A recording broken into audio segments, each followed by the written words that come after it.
Isso aí. Para vocês que estão no...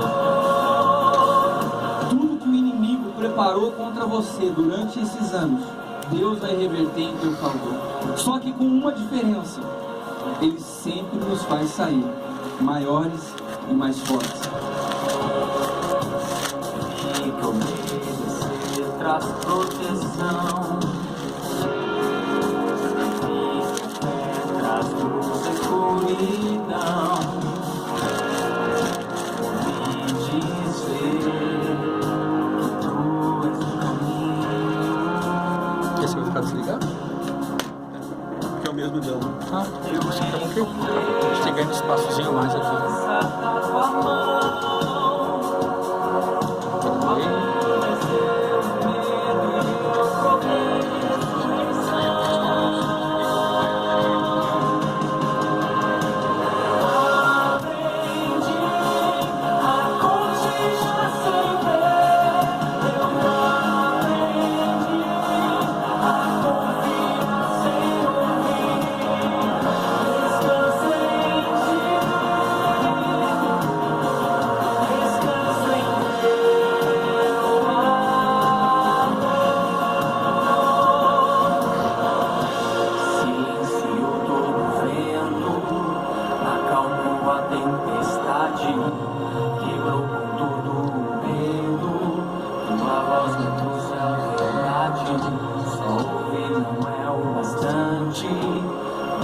Compartilhando nas outras 4 páginas.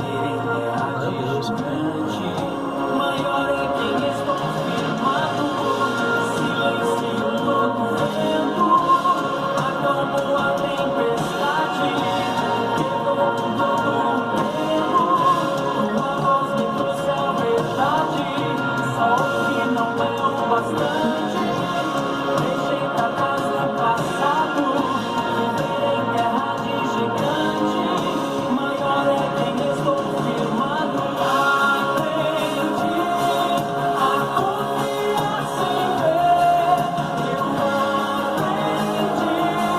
a confiar sem ouvir, descansa em ti,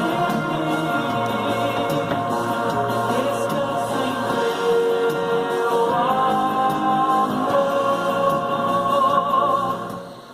Isso aí. Na Estúdio Web Rádio, Paradoxos. A verdade oculta em linhas de sabedoria. Oh, muito louco. Boa tarde, meus queridos. Graça e paz. O que você quer, filho? Mais pra cá ou mais pra cá? Tem que ser direcional. Aqui. É isso aí. Robert Malteiro! Mas ele não tem um ganho legal? Não dá pra trabalhar? Coloca os dois. É embocador? Então, puxa lá, Aí é o funciona vivo. aqui? Isso, coloca os isso dois aqui. assim. Aí você pode diminuir um pouquinho de sangue pra poder fazer a leitura também, né? Acho que É dá, isso né? aí. Abre um pouquinho o ganho dele que vai. De boa. Tem uma voz de barítono. É isso aí, você está no Estúdio Web, a Rádio do Miau, programa Amém. Paradoxo, aqui com Amém. o professor Tex. E eu, Amém. logicamente, fazer uma participação aqui. Vamos que vamos, Tex. Participação especial, diga-se de passagem, Vamos né? que vamos. Ok, participação especial. Boa tarde, gente. Tá aí Paradoxos, verdades escondidas dentro de realidades aparentes. A gente não vem aqui para fazer hora, a gente vem aqui para trazer realmente fundamentos. Compartilhar aquilo que Deus tem dado ao meu coração esses últimos, principalmente nos últimos 25 anos, né, dos 34 de conversão, em que a gente investiu tempo ouvindo homens e mulheres de Deus na área de ensino, depois na área de fundamento apostólico e profético. Se você abrir a Bíblia de vocês aí no livro de Efésios, capítulo 2, versículo 20, vocês vão estar escrito lá: a igreja edificada sobre o fundamento apostólico e profético. Não é? Então, em outro texto do livro de Efésios, está escrito lá: todo o prédio edificado de uma maneira sólida, ele cresce. Né? Então, não existe melhor forma de crescimento de igreja do que você construir ela debaixo de fundamentos corretos. Não é? Muitas vezes tem pressa de construir igrejas, e se hoje tem fórmulas de crescimento, mas não amadurecimento. Cresce, mas não amadurece. Né? Então, ela cresce ou não amadurece, então ela não faz diferença nenhuma na cidade que ela está. Aliás, tem um exemplo, lá no Morro do Algodão, tem um pé de mangueira lá, o pé é lindo, mas chega na época de manga, ela dá manga pequena, apodrece e cai, Tex. Oh, que interessante. É interessante. Né? É isso. Será aí. que é a terra, Tex? Deve ser, né? O lugar que foi plantada. Isso pode trazer para a igreja, dependendo do lugar que se planta, hein? Muito legal, muito legal. Tá aí, a participação especial já está garantida já. Por quê? Toda árvore, todo ser, ele cresce, se fortalece daquilo que se alimenta. Certo. Se a terra é fraca, se o alimento é fraco, a planta é fraca. Ok? Então, aí já é meio ponto para nós isso aqui, né? Tá? É por isso que está lá. Por isso que está escrito lá. Tá? Isso não é uma questão de ponto de vista, gente. Tem coisas que são ponto de vista, né?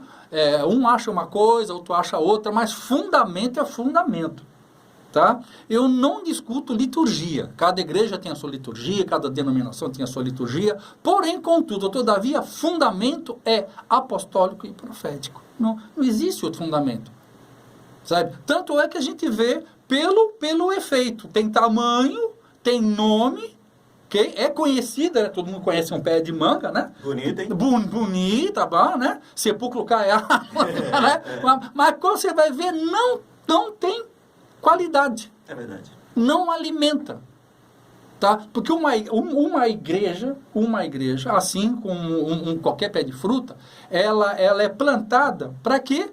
Para alimentar quem a planta, para alimentar a sua coletividade. Estão entendendo? A maioria dos sistemas religiosos vão no lugar para parasitar o lugar. Não para fazer diferença. Só faz sombra, Tex? Só faz sombra. Muito bom. Tá? E onde que faz sombra? É no cemitério que faz sombra no defunto. Entendeu? Só isso mesmo. Porque não produz, ela não altera a qualidade de vida das pessoas. Muito pelo contrário. Aguça nela um senso de cobiça. Né? Hoje, pela manhã, eu estava meditando sobre isso. Né? E uma frase que veio do pastor Paulo Borges Júnior, onde ele fala assim, né? A igreja de Atos, né? A igreja primitiva, qual era o conceito? Era uma pessoa, ela fazia um sacrifício pessoal a favor da coletividade. Hoje, junta-se uma coletividade para buscar benefícios pessoais. Percebeu a diferença? Antigamente, tinham tudo em comum. Então, era o sacrifício unitário para o bem comum. Ele ia e entregava para o bem comum. Hoje se junta todo mundo num lugar, vamos cantar uma música legal, vamos fazer um culto legal para ver se Deus abençoa nós. Você. Entendeu? As pessoas não vão para a igreja para dar sacrifícios pessoais, que é sua vida, para um bem coletivo. Elas se reúnem numa coletividade para tentar fazer um culto, né? Para chamar a atenção de Deus, né? Que eu acho engraçado que os caras falam assim, né? Agora, Senhor, eu entro na tua presença. E Deus, o pai olha para o filho olha para o filho, onde que esse cara estava antes, mano? É verdade. Porque é uma visão templária. É uma visão do velho pacto. Não tem, rapaz, não tem como você estar na presença dele, porque ele é onipresente, onisciente e onipotente. Você pode estar, sim, na mesma presença e não está na mesma sequência, e não na mesma frequência. Aí sim. Então você fala, Senhor, eu entro agora na tua frequência.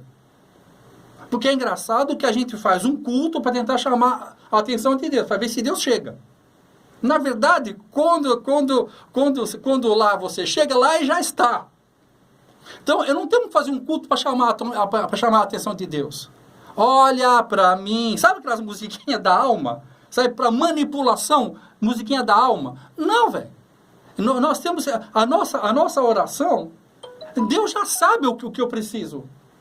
A minha oração não é para falar para Deus o que eu preciso. A minha oração é para quê? Para ouvir para Deus o que Ele tem para mim. A igreja, de modo geral, tá? Não é um lugar de satisfação de desejos pessoais. Isso nós vamos estudar mais para frente. que está baseado nesse versículo que nós estamos estudando, né, que é 2 Timóteo, capítulo 2, versículo 15, tá? Que é: procura apresentar-te a Deus aprovado, que maneja bem a palavra da verdade, que não tem do que se envergonhar. Esse versículo ele é riquíssimo. Tanto é que nós vamos dividi-lo, tá, em várias partes.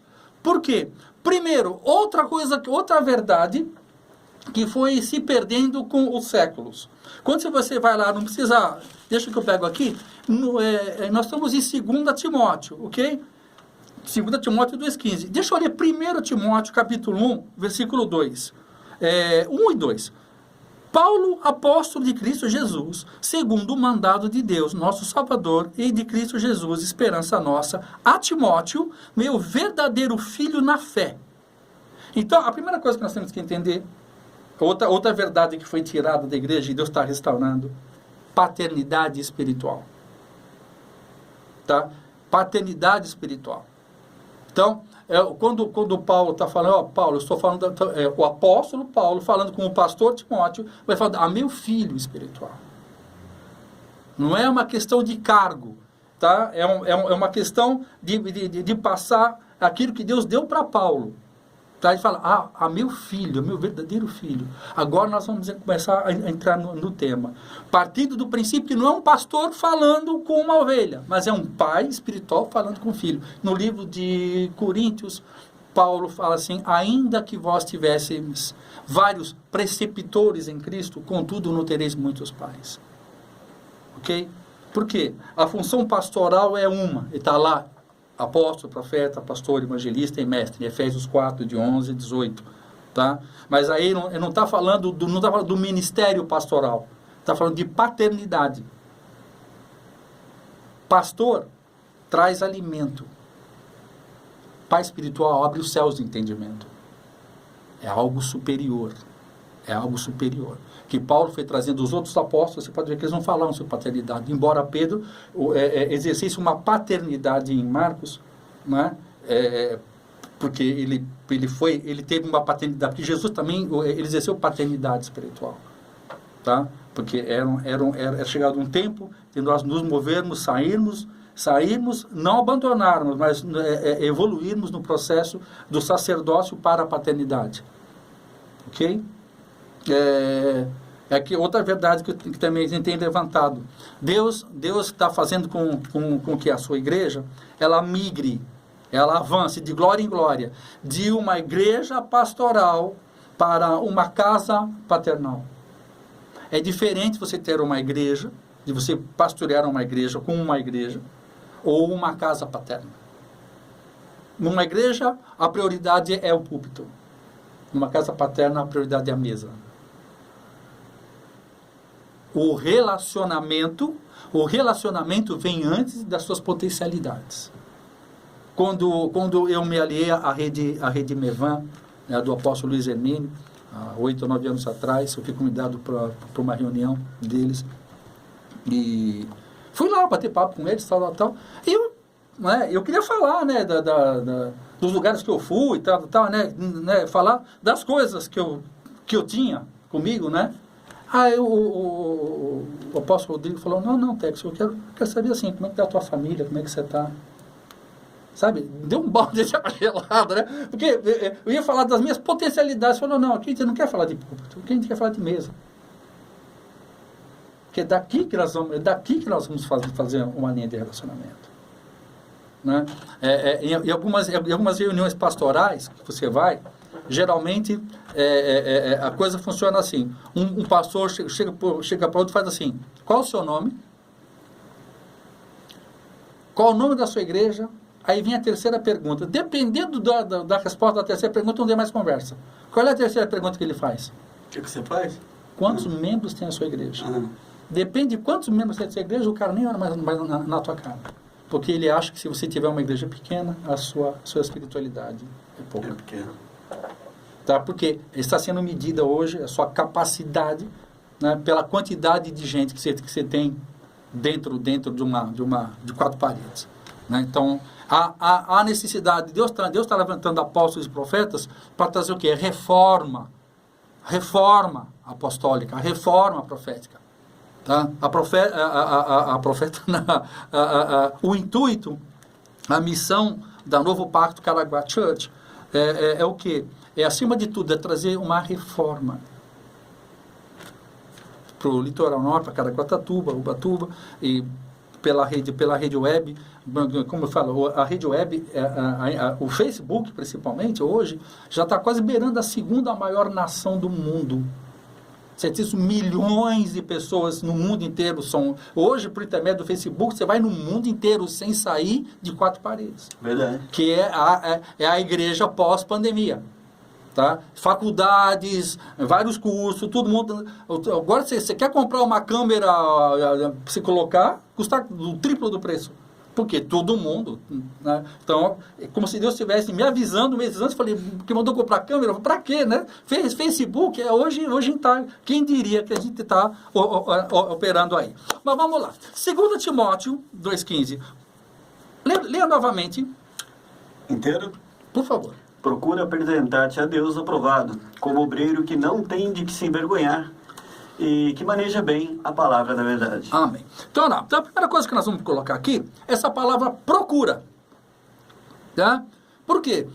Com essa palavra procura, dá a princípio, na mentalidade da igreja de hoje, é um esforço para conseguir, né? Procura, né? Apresentar-te a Deus. Né? Então, mas na verdade essa palavra no original não é um procura no sentido de um esforço de, ou um esforço para. Mas significa o quê? Um momento de reflexão. Uma autoanálise. Ok? Por quê? Timóteo já tinha um posicionamento.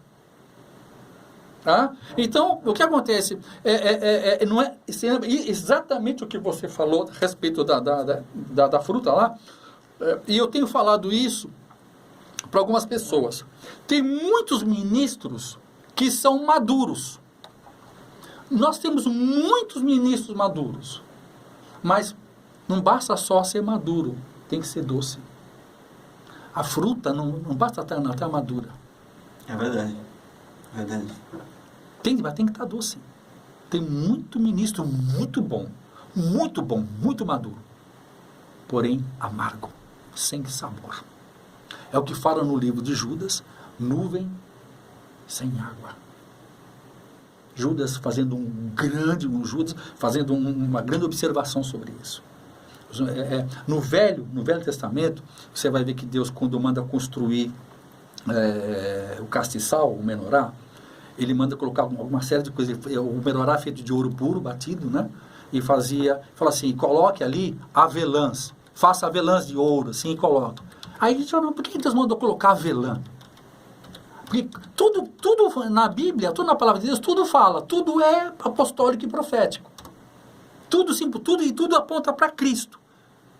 De Gênesis a Apocalipse, a Bíblia todinha aponta para a natureza, o caráter, a missão, o comportamento, o Espírito de Jesus Cristo. Por isso nós vamos falar doravante de toda a matéria, mas segundo a visão do Novo Pacto, coisa que é desconhecida. Tá? O Novo Pacto é a nova jurisdição, que não é Novo Testamento, é o Novo Pacto. O Novo Pacto existe antes de Gênesis. O Novo Pacto não tem nada a ver com Mateus, Marcos, Lucas e João. O Novo Pacto sempre existiu. Primeiro o Novo Pacto, depois a velha aliança e a nova aliança. Tá? É por isso que a igreja se perdeu bastante. Mas nós vamos nos posicionando. Quando fala lá no menorá, fala da avelã, porque quem conhece a avelã sabe que ela é o amêndoa, né? A amêndoa, ela é dura por fora, né? É bem durinha. Mas quando você quebra ela dentro, o que tem dentro? Você sabe o que tem dentro da amendoeira, da amêndoa? O óleo. O óleo, nós sabemos qual é o significado de óleo na Bíblia? A presença, a suavidade do Espírito Santo. Então, significava o quê? Homens rígidos por fora, mas ungidos por dentro. Hoje se vive o contrário. Hoje se vive homens mascarados por fora, mas totalmente rígidos por dentro. Secos, sem óleo, sem unção. Motor sem óleo, funde. Entende? Então, enchei-vos do Espírito. Porém, vós, amados, edificando a vossa fé santíssima, orando no Espírito, conforme o Espírito lhe concede que fale. Homens e mulheres cheios do Espírito Santo. Okay? Então essa palavra procura, ela tem a ver o quê? Tem a ver com um período que nós vamos estudar no Velho Testamento. Antes do sacrifício de Jesus na cruz, como que o povo hebreu alcançava uma cobertura de renovação e salvação que era anual? Era por sacrifício de animais. Tá? O sacerdote, a pessoa levava o cordeiro para o sacerdote, né? Você impunha as mãos sobre a cabeça daquele cordeiro, confessava os seus pecados e dava aquele cordeiro. Aí o sacerdote pegava com uma faca de pedra, cortava o pescoço do cordeiro na sua frente. Você via ele estribuchando, ele sofrer por causa do seu pecado. Você vê aquela morte. Analogia já profunda. Exatamente. Né? Que olharam para ele, né? Olharam para ele na cruz, o cordeiro perfeito. Tá? Aí o que acontece? Eles esse sangue era levado pelos nossos pecados. E uma vez por ano, o sumo sacerdote, o Roland Gadol, o sumo sacerdote entrava lá no Santíssimo Lugar, onde estava a arca, e aspergia sangue. Se Deus aceitasse aquele sacrifício, o sacerdote, o sumo sacerdote, tinha que estar com a vida dele íntegra. Era amarradinho, né? Era amarradinho na cintura ou no pé, porque se o cara tivesse... Parasse de balançar o sininho. Caixa, exatamente. Essa aula é linda do tabernáculo, isso é uma coisa muito legal, tá? Hoje, pensou? Hoje os caras usam tornozeleira. Naquela época lá, usava aquela cordinha. Se o cara tinha que estar balançando o sininho lá. Se parasse de balançar o sininho... Já era. Tinha pecado escondido, já tinha fuzilado. Né? Graças a Deus, graças a Deus pelo sangue de Jesus Cristo, né? Que perdoa até nossos pecados ocultos, né? Então, glória a Deus por isso. Agora, o que acontecia? E o pecado era colocado lá, né? Confessado na cabeça do animalzinho. Ele morria de uma maneira agonizante por nossa causa. Agora, antes disso, isso é chamado o dia da purificação, ou Yom Kippur, no hebraico. Né? Só que antes do Yom Kippur, no Velho Pacto, havia um período que antecedia o Yom Kippur, chamava Teshuvah. A Teshuvah era um período de quê? De fazer autoanálise. Quase fazer uma lista de tudo que você pecou, tá? Para que você confessasse perante o sacerdote, né? E impusesse as tuas mãos na cabeça do cordeiro. Então havia uma Teshuvah para o Yom Kippur. Tá? Um período de contemplação, um período de análise de você mesmo. Tá? Entendeu? Não era um esforço para se salvar, porque quem ia morrer era o cordeiro, mas era um entendimento da salvação. Né? Porque a salvação, ela não é um fim em si mesmo. Sendo que eu já ensinei isso na aula retrasada. A salvação, ela viabiliza a santificação. A santificação, ela viabiliza a frutificação. E frutificação viabiliza a realização externa. Por isso que eu trouxe o diácono Ivan, porque ele é um exemplo de alguém que está andando já no propósito. Deus nos salva para um propósito. Estão entendendo? A salvação é para viabilizar, é para tirar o peso, para você ficar leve, para você chegar aonde você quer, aonde Deus já te preparou antes da fundação do mundo para nós chegarmos. Só que a igreja, as pessoas entram, são salvas, quando são salvas e ficam lá. E não apontam o propósito da vida delas. Então a igreja fica só engordando. Porque a natureza da estrutura eclesiástica, Por isso é apóstolo, profeta, pastor, evangelistas e mestres, com visto ao aperfeiçoamento da igreja, para que não seja mais como meninos levados de um vento de doutrina para um lado e para o outro, mas chegue à estatura de varão perfeito. Então, há um plano de educação e de amadurecimento para mandar para o propósito. Você lembra? Jesus fala, vinde a mim todos vós que estão cansados e oprimidos. Depois ele fala, vinde após mim. Depois ele fala, ide em meu nome. A igreja, o cemitério, dois lugares que a pessoa entra e não sai mais. Entendeu? Pouca diferença. Por quê? Porque se perdeu essa visão do id. E o id não é ser missionário no Amazonas, não é isso que não quer dizer. Amém por isso. Tá? Mas é o quê? É ter o entendimento que Deus te chamou com uma visão apostólica e profética, sendo dentista, sendo advogado, sendo bombeiro, sendo vereador, sendo deputado, sendo presidente da República. Não é? Porque muitos homens de Deus falam assim, ó, faça a obra de Deus e se der tempo, pregue o evangelho. Percebeu? Porque a obra de Deus não é pregar o evangelho. A obra de Deus é manifestar Deus na terra. Porque a terra está aguardando a manifestação dos filhos maduros de Deus, e não dos pregadores eloquentes de uma igreja. Estão entendendo? Eu não tenho ouro nem prata, mas o que eu tenho te dou. Olha para mim. Viver, né? Uma vivência que manifeste a glória. Não um discurso, não uma verborreia, uma verborgia. Entende? A palavra é bom, Godspell, a palavra de Deus, mas um testemunho que manifeste alguém que está buscando, alguém que está deixando as coisas que para trás fiquem prosseguindo para o alvo. Okay? Então o pai espiritual de Timóteo fala, Timóteo, você já está no ministério. Olha que interessante. Vocês estão entendendo isso? O Paulo estava cuidando da qualidade de existência. Tinha hora que Paulo fala para Timóteo, vai lá, cuida daquela igreja, vem aqui, vai aqui, vai aqui. Mas tem hora que ele chama, porque pode ver, é a carta de Paulo a Timóteo, não é para a igreja. Direto, né? É direto. Entende? E foi tão bom, porque não tem nada a ver com obra. Tem a ver com o seu caráter pessoal. Que nós vamos estudar isso. Nós vamos estudar isso. Que isso, por isso que eu falo, isso tem a ver com mesa, não tem a ver com púlpito. Porque é na mesa que a gente vai falar das nossas fraquezas. É na mesa que a gente vai confessar nossos pecados, confessar os vossos pecados uns aos outros para que sejais curados, sarados. É aquele relacionamento que Jesus tinha com os apóstolos ali. Entende? O Evangelho, a Bíblia, é um livro que ela traduz o quê? É um livro para falar com espirituais, ensinando-nos a ser humanos. Todo mundo pensa que a Bíblia é um livro espiritual, e de fato é, para ensinar pessoas carnais a como ser espirituais. Não, espirituais nós somos, mas para ter uma vivência humana.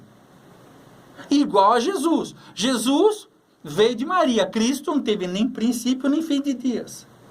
Cristo, Espírito, se tornou carne, habitou entre nós, cheio de graça e verdade, e vimos a sua glória como a glória do Pai. Um ser espiritual com uma vivência no reino material. E ele é a primícia, ele é o primeiro de um tipo de gente que haveria de vir. Quem? Eu e você. Está entendendo? O que nós fomos ensinados? Que nós nascemos do pai e da mãe.